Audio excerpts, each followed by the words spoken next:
Okay, from Real Talk XP. Sir, ask ko lang, ano marerecommend mo na files ang magandang output kapag na-print na? Hello, Real Talk XP. Thank you for commenting, no? Depende kasi kung ano yung format ng printing. May iba't iba kasing printing eh. Yung small format sa large format printing. 18 by 24 above, considered as large scale na yon. Pag below 18 by 24 inches, small scale na yon. Sa large format printing, kung hindi ako nagkakamali, TIFF file pa rin yung ginagamit doon. Yun yung mga pang billboard. Tapos, nagbabari din yan doon sa ginagamit nating machine. May mga machine na gumagamit ng DWG o drawing file, SVG, Scalable Vector Graphics. Meron namang EPS, Encapsulated PostScript. Vector format din siya. Pagdating naman sa small scale, ang marerecommend ko na pinaka the best sa panahon ngayon, PDF. Pag binuksan mo sa Illustrator ang PDF, yung pa rin talaga yung quality niya. Hindi na to magbabari, depende dun sa version na ginagamit mo. Kahit anong version na yung gamitin mo, basta na PDF na siya at nakalock na yung editing, yung preserve editing, hindi na siya naka-preserve editing, pwede mo na siyang i-open sa kahit anong software.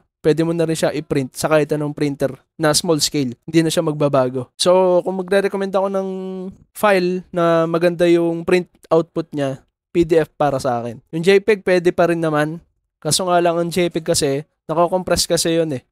Nako-compress yung quality niya. Yan, sana nasagot ko yung tanong mo, no, Real Talk XP.